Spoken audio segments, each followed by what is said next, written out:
Commencing in the 5th century BC and emanating from ancient Greece, physicians, as they entered their medical career, took an oath. Does this still guide medical practice in the new paradigm of medically assisted death? The Hippocratic Oath is traced to a greatly respected physician of the day named Hippocrates. It is still an oath taken by young medical graduates as they begin their roles as physicians. A portion of that oath reads as follows: I will apply dietetic measures for the benefit of the sick according to my ability and judgment. I will keep them from harm and injustice. I will neither give a deadly drug to anyone who asked for it, nor will I make a suggestion to this effect. Similarly, I will not give to a woman an abortive remedy. In purity and holiness, I will guard my life and art. While young doctors in various medical schools still take this oath, many governments are passing legislation that would permit, and in some cases require, a doctor to prescribe or administer a treatment that would end a life. Such laws allow or force medical staff to expand their services from assisting the sick to recover to assisting the killing of a patient. There are many who view this service as right, needed by those who are suffering severely and have no hope of recovery. They view it as an act of mercy. Others feel passionately that legalizing a procedure to terminate the lives of the suffering as a devaluation of human life, and fear that in the future, such can be used to eliminate the need to care for the elderly, the severely disabled, and the vulnerable of society. Who is right? Is assisted death liberating or an impending threat? Stay tuned.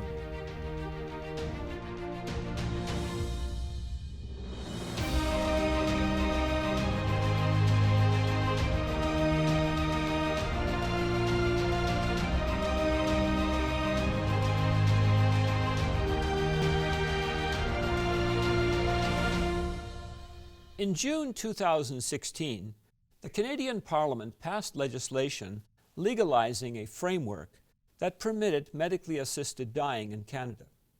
Formerly, any act to assist in the suicide of another, or even counseling a person to end their life, was prohibited under law. Canada has now joined several other countries in which medically assisted death is allowed, including several U.S. states. While the legislation was strongly supported by advocates, it is only fair to add there were also numerous voices in opposition. Opponents expressed fears that these laws would place the disabled or the other vulnerable people at risk when accessing medical support or treatment. Supporters of the legislation, on the other hand, are quick to point out the need and benefit of this, now legal, approach to end intractable suffering. They will point out that in Canada and most U.S. jurisdictions that have such legislation, assisted death applies to people who are coherent, able to make an informed decision, and are in an advanced stage of a terminal illness where death is foreseeable within 6 months. Some groups see the restrictions as so comprehensive they feel it is discriminatory against others who, for various reasons, would also like to pursue an action to end their lives. In Canada, the concerns over safeguards were strongly debated. Justice Smith of the British Columbia Supreme Court, in evaluating a case, Carter versus Canada, reached the conclusion that the risks inherent in permitting physician-assisted death can be identified and very substantially minimized through a carefully designed system imposing stringent limits that are scrupulously monitored and enforced. In Canada, in the 1990s, the case of Sue Rodriguez brought the issue to the front pages of newspapers across the land. Miss Rodriguez resided in Victoria, British Columbia. Early in 1991, she received the devastating news that she was afflicted with Lou Gehrig's disease, a motor neuron disease known as ALS, for which there is no known cure. Faced with the prospect of an inevitable decline in health and the gradual loss of her ability to function and breathe, she fought for the right to have a legal assisted suicide under the Criminal Code, eventually taking the case to the Supreme Court of Canada, but losing in a split decision in the fall of 1993. Ms. Rodriguez, a year later, committed suicide with the assistance of an anonymous doctor and in the presence of then Member of Parliament Sven Robinson, who had campaigned unsuccessfully for her cause.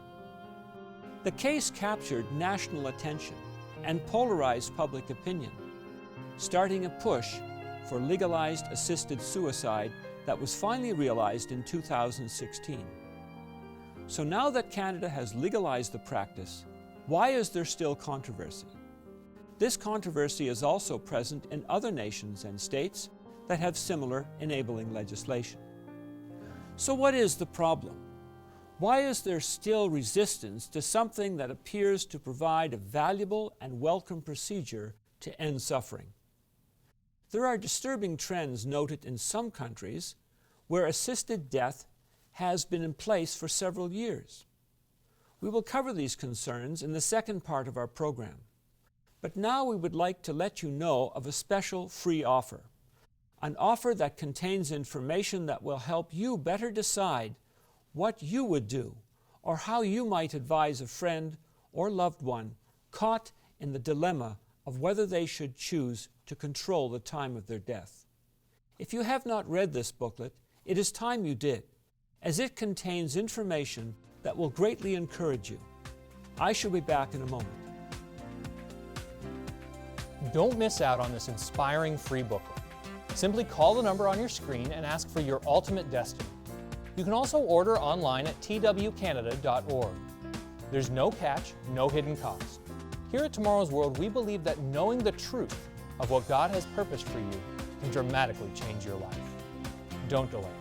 Dial the number on your screen or visit us online to get your free copy. If you missed our contact information this time, keep watching and I will be back to give it again. In the first part of our program, we looked at recent legislation permitting assisted dying, which on one hand seems to be a benefit to those who are in great suffering, but yet is of concern to those who fear these new laws may be subject to abuse. We have been assured by governments that safeguards are in place to prevent abuse, including the key measures. There must be informed written consent in consultations with two physicians. Request and consent must be given when in a state of complete mental competence. There must be a suitable time to reconsider, up to 2 weeks, wherein the patient can change their mind. No physician will be forced to provide this service. The patient is in a grievous state of health with no prospect for recovery. The two witnesses to the request may not be anyone who can profit from the death, either a person who is a beneficiary or the operator of a medical facility. So what is there to fear? Many in society feel the greatest danger of such enabling legislation does not lie at the implementation phase, but in the gradual definition creep, resulting in an inevitable expansion of the eligible victims, such as cases where a person is not mentally aware. Is this a legitimate concern? A CBC report entitled Road to Mercy aired in August of 2017. The intention of the program was to dispel fears that vulnerable people would be put at risk. The report stresses that people who are deemed mentally ill are considered incapable of choosing to end their lives with MAID. It stated, under Canada's new law, psychological suffering can't be the only reason behind a request for MAID. The report went on to quote the British Columbia Civil Liberties Association report, forbidding medical assistance in dying to competent people who are suffering intolerably from grievous and incurable mental illnesses will violate these people's charter rights, plain and simple. If the Civil Liberties Association is correct, it is only a matter of time before the law is amended and true mental competence may no longer be a criterion. The same report stated that in Belgium and the Netherlands, the right to die rules have been amended and rights are extended to the mentally ill, indicating that even patients suffering from dementia have had the service provided. Even more concerning are rumblings coming from the financial side of healthcare that is already calculating the financial saving to the system that medical-assisted death could contribute. In an article in The Health Reporter, authors Trachtenberg and Maines of the University of Calgary estimated that the province of Alberta could save about $138 million annually in healthcare expenses. There are fears that financial pressures and the need to act to free up acute care beds in already overcrowded hospitals may provide a tempting motive to loosen the laws. To those who feel that this is not a possibility, one need only look as far as the Netherlands and Belgium to see what happens in cases of definition creep in this matter. Dr. J. Pereira of the Department of Palliative Care Medicine at the University of Ottawa authored an article providing a warning as to where legalized assisted death can go, even within the context of safeguards. His article was published in Current Oncology. He points out that the stringent safeguards that were put in place in the Netherlands have been extensively eroded or reinterpreted, or just ignored due to various pressures. He warns if it can happen there, it is just as likely to happen anywhere. He writes, "These laws and safeguards are regularly ignored and transgressed in all the jurisdictions, and that transgressions are not prosecuted. For example, about 900 people annually are administered lethal substances without having given explicit consent, and in one jurisdiction, almost 50% of cases of euthanasia are not reported. These facts represent, as the author indicates, a slippery slope." He explains that in the Netherlands, the initial intent was to limit assisted suicide as a last resort option to the limited population of terminally ill people. And now, some jurisdictions extend the practice to newborns, children, and people with dementia. A terminal illness is no longer a prerequisite.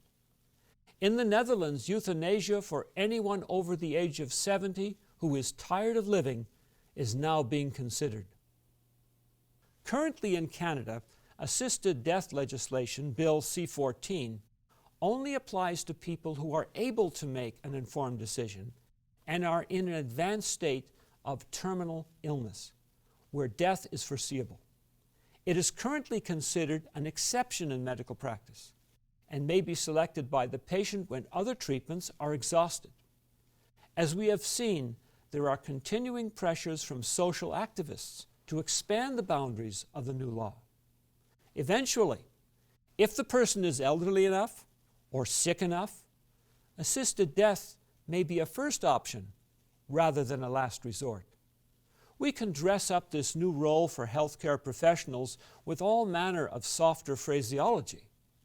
But do we as a society know how this will change our attitudes toward care of the chronically ill, the elderly, and others faced with severe medical situations?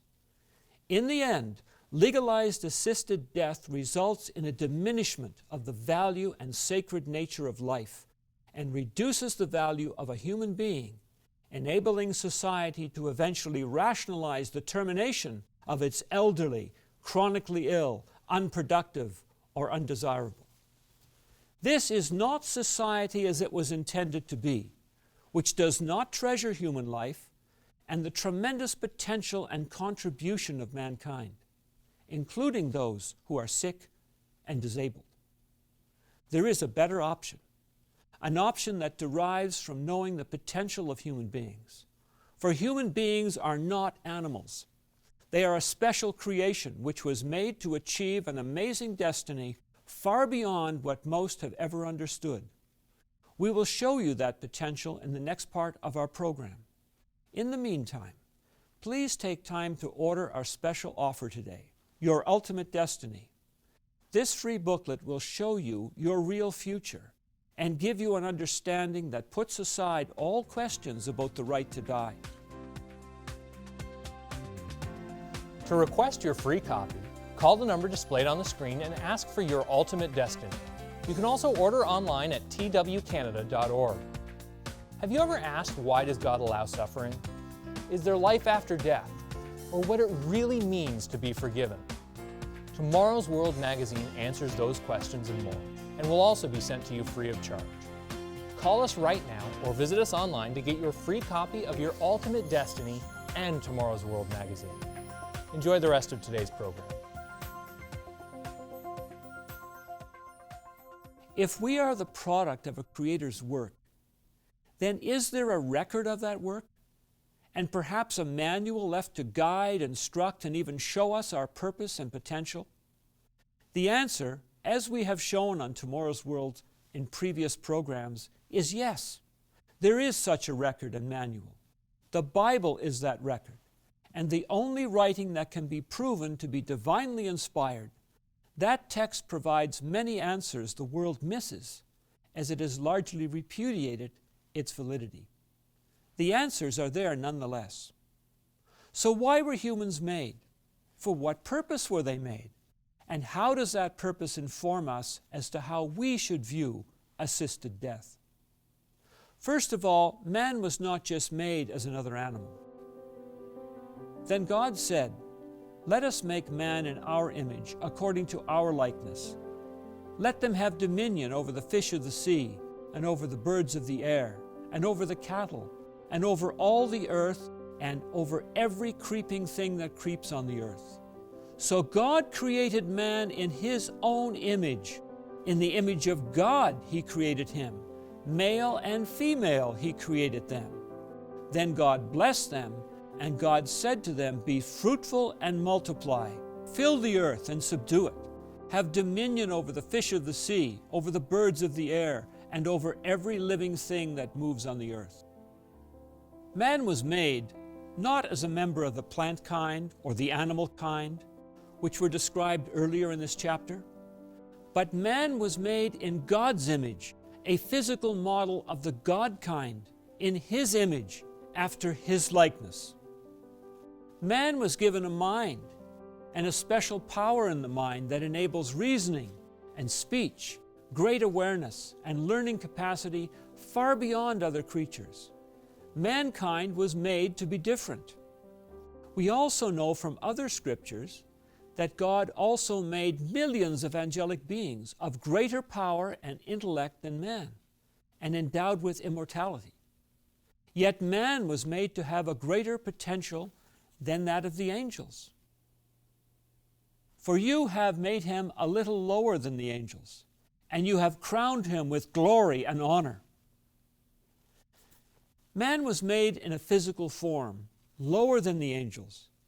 Yet angels were made to serve man, to help him achieve a great potential. Are they not all ministering spirits sent forth to minister for those who will inherit salvation? The Bible speaks of a change for mankind, for those who successfully develop the character that God is looking for man to attain. Character that we are directed to achieve in the Scriptures. The Bible has a great deal to say about this character that causes us to eventually think as God thinks. And not only that, but we also glory in tribulations, knowing that tribulation produces perseverance, and perseverance character, and character hope. Now hope does not disappoint. Character is the attribute of knowing right and wrong, and having the will, strength, and desire to choose what is right. Of course, the difference between right and wrong is only determined by God, and that too is revealed in the pages of the Bible. For those who develop this character, great potential and responsibility await. To him who overcomes, I will grant to sit with me on my throne, as I also overcame and sat down with my Father on his throne. These promises clearly show that man has great potential if he seriously builds good moral character as defined by the Word of God. Now, how does this impact the question of ending one's life through assisted death? There is a story in the Bible many find difficult to understand, which exemplifies the great value God places on character and how He sometimes works with those He deeply loves to give them opportunities to perfect their character. It is the story of Job, a great and decent man who was extremely wealthy and powerful and served God faithfully. But there was something he lacked. He really needed to know how little he was compared to his Maker, and how much he really had to depend upon God. Thus God allowed great and severe trials to come upon Job, not to punish him, but to develop him into the person God wanted him to be. In the course of these terrible trials, Job's wife was pained to see her husband suffer, being covered in boils as well as mourning the loss of all they had had. So in her sorrow for Job, she made a suggestion in Job chapter 2, verse 9.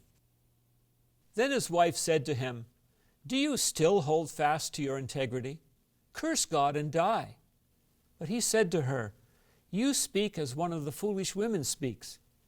Shall we indeed accept good from God, and shall we not accept adversity?" In all of this, Job did not sin with his lips. Job's wife was basically telling him to kill himself, and she likely would have got someone to assist if he had complied. But Job, even in his pain and sorrow, trusted that God was doing this for a reason. The story ends with Job gaining an understanding he would never have had without that trial, and he went on to enjoy many more years of success and happiness. He became richer in character. Sometimes at the end of our lives, we are at our weakest and humbled by circumstance, often very difficult regardless of our wealth.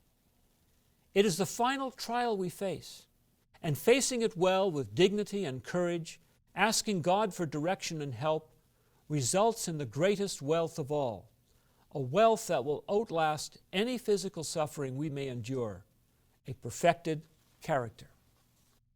The book of Romans calls us the children of God and references God as our Father and Jesus Christ as our brother. It means this relationship quite literally. That is why David makes a stunning statement in Psalms, referring to the time of his coming resurrection from the dead. "As for me, I will see your face in righteousness. I shall be satisfied when I awake in your likeness." He states that when he rises in the resurrection, he, and by extension we, will have the appearance and composition of God. John says the same thing in 1 John 3:2. The gospel Jesus Christ brought teaches us that we are called to be a very part of the God family. That is what Christ and the apostles teach in the pages of the Bible. That is why we just do not have the right to choose when we die, because we are His creation, and He wants to work with us until we become the way He wishes us to be. The reward is great power, glory, and eternal happiness. Choosing suicide intervenes in that plan and interferes with the achievement of the awesome potential. To understand this even more thoroughly, please write or call for our free booklet, Your Ultimate Destiny. And stay tuned after today's program for Tomorrow's World Answers, where we answer questions straight from the Bible. Be sure to join Gerald Weston, Wallace Smith, Michael Haycoop, and me each week as we strive to bring you real answers to the issues and challenges facing this nation today and the inspiring truth of tomorrow's world. To learn more about today's topic, visit twcanada.org. You can also order by calling us at 1-866-784-7895 or by writing to us at Tomorrow's World, P.O. Box 409, Mississauga, Ontario, L5M 0P6. You will also receive a free subscription to Tomorrow's World magazine, revealing God's principles for leading an abundant and happy life while providing insight into future and current events. Welcome to Tomorrow's World Answers, where we answer your questions straight from the Bible. Follow along in your own Bible and read for yourself what it has to say. Today's question is, what are angels? You have likely heard someone speaking fondly of a deceased loved one, referring to them as an angel currently watching over them. The Bible leaves no doubt the fact that angels are real, and we should turn to it to discover their origin. Let's begin in the book of Job, where the passage most Bible commentaries agree pictures a host of angels celebrating the moment of creation. Where were you when I laid the foundations of the earth, when the morning stars sang together and all the sons of God shouted for joy? When Adam and Eve were removed from the Garden of Eden, cherubim were placed at the boundary of the garden to prevent Adam and Eve from returning. These examples occurred before any human being had ever died. These angels could not have once been people. Matthew 22 and verse 30 gives us more information. Here Jesus states, "For in the resurrection they neither marry nor are given in marriage, but are like angels of God in heaven." This would have been a prime opportunity to say that they will be angels, but that is not what Christ said. He used the term like to show that they are similar, not that they are the same. The book of Hebrews reveals to us our status relative to the angels, both now and in the future. What is man that you are mindful of him, or the Son of Man that you take care of him? You have made him a little lower than the angels. You have crowned him with glory and honor, and set him over the works of your hands. You have put all things in subjection under his feet. Most marginal references explain that the term "a little lower than the angels" is meant to convey "for a little while lower." This is confirmed by using the same wording to describe Jesus Christ in verse 9. While many take comfort in picturing their deceased loved ones as angels, the truth is far greater. We have been made for a little while lower than the angels, but with the opportunity, subsequent to a resurrection of the dead, to be crowned with glory and honor and to have all things under our feet, as stated in Hebrews. If you would like to submit a question for the show, please email us at the address shown on the screen. To watch every edition of Tomorrow's World Answers, visit us online at twcanada.org or search Tomorrow's World Answers on YouTube. At our website, you can also watch this and many more Tomorrow's World programs. Call 1-866-784-7895. Write or visit us online today. This program is a production of the Living Church of God.